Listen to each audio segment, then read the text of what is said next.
வாழ்க வளமுடன். ஓம் நமச்சிவாய. அனைத்து தமிழ் உள்ளங்களுக்கும் வணக்கம். நிகழும் ஸ்ரீ மங்களகரமான குரோதி ஆண்டு ஜூலை மாதம் 17ஆம் தேதி புதன்கிழமை அன்று அனுசம் நட்சத்திரத்தில் ஏகாதசி திதியில் சுப்பிரம் நாமயோகத்தில் பனிசை கரணத்தினில் சித்த யோகம் கூடிய நன்னாளில் இந்த மகத்தான ஆடி மாதம் பிறக்கிறது. ஆடி மாதம் என்றதும் நம் நினைவுக்கு வருவது ஆடிப்பெருக்கு மட்டும்தான். ஆனால் இந்த ஆடி மாதத்தில் நிறைய சிறப்பு அம்சங்கள் உள்ளன. ஆடி செவ்வாய், ஆடி வெள்ளி, ஆடி பூரம், ஆடி அமாவாசை என வரிசையாக நிறைய தினங்கள் கொண்டாடப்படுகிறது. நிறைய சுப தினங்கள் வந்தால் கூட இந்த ஆடி மாதத்தில் யாரும் சுப நிகழ்ச்சிகளை நடத்துவதில்லை. திருமணம் மற்றும் வளைகாப்பு போன்ற சுப நிகழ்ச்சிகளை இந்த மாதத்தில் வைப்பதில்லை. புதுமண தம்பதிகளையும் இந்த மாதத்தில் பிரித்து வைப்பது உண்டு. இந்த ஆடிப்பெருக்கு திருவிழாவின் போது புதுமண தம்பதிகள் புதிய மஞ்சள் கயிறுகளை மாற்றிக்கொள்வார்கள். இந்து ஜோதிடத்தின்படி ஆடி மாதம் ஒரு அசுபமான மாதமாக பார்க்கப்படுகிறது. எனவே இந்த மாதத்தில் திருமணம், சுப நிகழ்ச்சிகள், புதுமனை புகுவிழா என எந்த சுபகாரியங்களும் நடக்காது. இந்த ஆடி மாதத்தை ஒரு சூன்ய மாதம் என்றும் கூறுவார்கள். ஆடி மாதத்தை ஒரு சூன்ய மாதமாக பார்த்தாலும் இந்த மாதத்தில் ஏராளமான பூஜை மற்றும் விரதம் மேற்கொள்ளப்படுகிறது. இந்த மாதத்தில்தான் சக்தி தேவிகளையும் பைரவர், வாராகி நரசிம்மர், மகிஷாசுர மர்த்தினி, துர்க்கை அம்மன் போன்றோர்களை பக்தர்கள் மறக்காமல் வழிபடுகின்றனர். எனவே ஆடி மாதத்தில் நிறைய சிறப்பம்சங்களும் இருக்கத்தான் செய்கின்றன.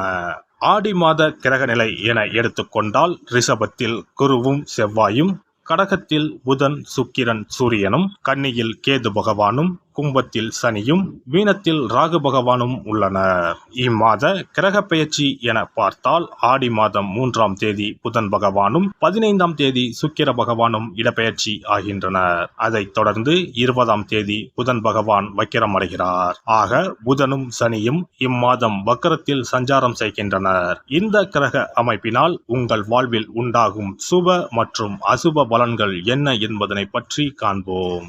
மற்றவர்களுக்கு பிடித்தாலும் பிடிக்காவிட்டாலும் தான் சொல்வதுதான் சரி என்று உறுதியாக கூறும் மீனராசி அன்பர்களே, இந்த மாதம் மனோதிடம் அதிகரிக்கும். பயன் தரும் காரியங்களில் ஈடுபடுவீர்கள். செல்வம் சேரும். வாகனம் வாங்க எடுத்த முயற்சிகள் கைகூடும். பயணங்கள் மூலம் ஆதாயம் கிடைக்கும். தொழில் வியாபாரத்தில் இருந்த சிக்கல்கள் நீங்கி முன்னேற்றம் உண்டாகும். எதிர்பார்த்த பண உதவி கிடைக்கும். லாபம் அதிகரிக்கும். பழைய பாக்கிகள் வசூலாகும். வியாபாரத்தில் இருந்த இடையூறுகள் நீங்கும். வியாபார வளர்ச்சி பற்றிய சிந்தனை எழும். அரசாங்கத்தில் எதிர்பார்த்த உதவிகள் கிடைக்கும். உத்தியோகத்தில் இருப்பவர்களுக்கு பதவி உயர்வு, சம்பள உயர்வு உண்டாகும். வேலைப்பளு குறையும். திடீர் நெருக்கடிகள் ஏற்படலாம். எச்சரிக்கையாக இருப்பது நல்லது. பயனற்ற பயணங்கள் உண்டாகலாம். குடும்பத்தில் மகிழ்ச்சியான சூழ்நிலை காணப்படும். உறவினர்கள் மத்தியில் மதிப்பு கூடும். கணவன் மனைவிக்கு இடையே நெருக்கம் உண்டாகும். பிள்ளைகளின் செயல்கள் சந்தோஷத்தை தரும். வீட்டிற்கு தேவையான பொருட்களை வாங்கி மகிழ்வீர்கள். எண்ணியபடி செயல்களை செய்து காரிய வெற்றி காண்பீர்கள். நண்பர்கள் மூலம் உதவிகள் கிடைக்கும். ஆன்மீக பணிகளில் ஈடுபாடு அதிகரிக்கும். விரும்பிய பொருட்களை வாங்கி மகிழ்வீர்கள். திருமண முயற்சிகளில் சாதகமான பலன் கிடைக்கும். பெண்களை பொறுத்தவரை மனதில் துணிச்சல் அதிகரிக்கும். திட்டமிட்டபடி செயலாற்றி காரிய அனுகூலம் பெறுவீர்கள். கலைத்துறையினருக்கு தொழில் தொடர்பான நெருக்கடிகளை சந்திக்க வேண்டி வரும். புது ஒப்பந்தங்கள் தொடர்பான காரியங்கள் சாதகமாக முடியும். புதிய பொறுப்புகள் சுமையாக வரும். நிதானம் தேவை. அரசியல் துறையினருக்கு அடுத்தவர்களிடம் வாக்குவாதத்தை தவிர்ப்பது நன்மை தரும். நீண்ட தூர தகவல்கள் நல்லவையாக இருக்கும். எதிலும் நிதானம் தேவை. மாணவர்களுக்கு பாடங்களை படிப்பது வேகம் பெறும். கல்வியில் வெற்றி பெறுவீர்கள். நட்சத்திர பலன்கள். போராட்டாதி நட்சத்திரம். இந்த மாதம் குடும்பத்தில் இருப்பவர்களின் செய்கையால் மன உளைச்சல் ஏற்படலாம். பிள்ளைகளுடன் சகஜமாக பேசி வருவது நல்லது. அவர்கள் நலனில் அக்கறை காட்டுவீர்கள். உத்திரட்டாதி நட்சத்திரம். இந்த மாதம் வீண் அலைச்சலும் காரிய தாமதமும் ஏற்படலாம். மற்றவர்களுக்காக பொறுப்புகளை ஏற்பதை தவிர்ப்பது நல்லது. பெண்களிடம் பழகும் போது கவனம் தேவை. நண்பர்கள் மூலம் வீண் அலைச்சல் குறையும். நேரம் தவறி உணவு உண்ண வேண்டி இருக்கும். நினைக்கும் காரியங்கள் தள்ளி போகலாம். ரேவதி நட்சத்திரம். இந்த மாதம் சக ஊழியர்களிடம் சகஜமாக பேசி பழகுவது நல்லது. பணவரத்து அதிகமாகும். எதிர்ப்புகள் நீங்கி எதிலும் உற்சாகம் உண்டாகும். மன மகிழ்ச்சிக்காக பணம் செலவு செய்ய தயங்க மாட்டீர்கள். நண்பர்கள் சேர்க்கையும் அவர்களால் உதவியும் கிடைக்கும். விநாயகப் பெருமானை தேங்காய் உடைத்து தீபம் ஏற்றி வணங்க எல்லா கஷ்டங்களும் நீங்கும், மன நிம்மதி உண்டாகும். சிறப்பு தொகுப்பு. ஆடி மாத சிறப்புகள் மற்றும் வழிபாடு தொடர்பான சில குறிப்புகளை பற்றி காண்போம்.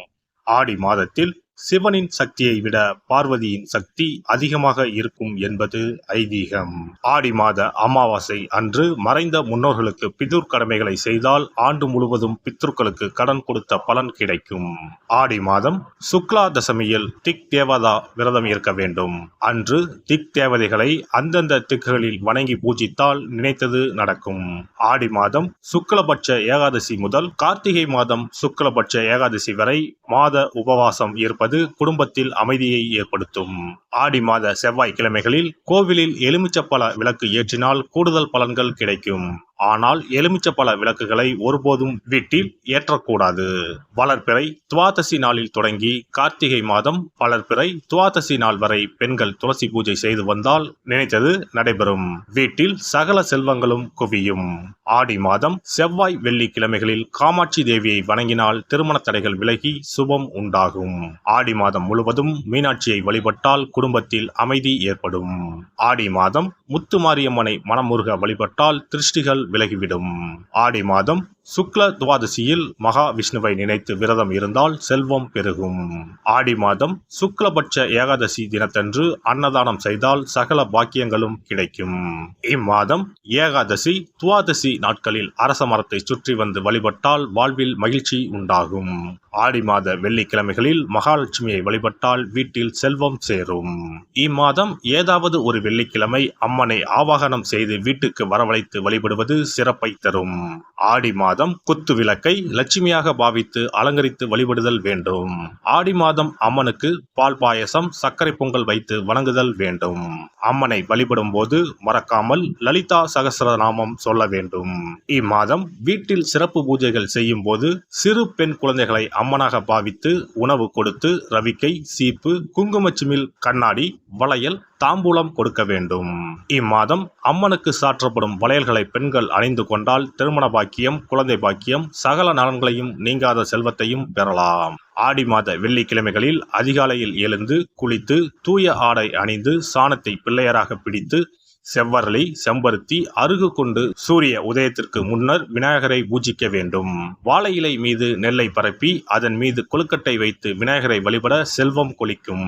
ஆடி பௌர்ணமி அன்று சிவபெருமானுக்கு திரட்டுப்பால் அபிஷேகம் செய்து கருப்பு பட்டாடை, 100 முத்துக்கள் கோர்த்த மணிமாலை, கரு ஊமத்தம் பூ மாலை அணிவித்து மூங்கில் அரிசி பாயாசம் படைத்து வழிபட்டால் எப்பேற்பட்ட பகையும் விலகும். பொதுவாகவே வெள்ளிக்கிழமைகள் அம்பாளுக்குரிய சிறந்த நாட்களாகும். இதனோடு அயனத்துக்குரிய சிறப்பும் சேர்வதால் ஆடி மாதத்தில் வரும் வெள்ளிக்கிழமைகள் அம்பாளுக்கு தனிச்சிறப்பு கொண்டவையாக கருதப்படுகின்றன. எல்லாம் வல்ல இறையருளால் நீங்களும் உங்கள் அன்பு குடும்பமும் உடல் நலம், நீலாயுள், நிறை செல்வம், உயர் புகழ், மெய்ஞானம் ஓங்கி வாழ்க வளமுடன்.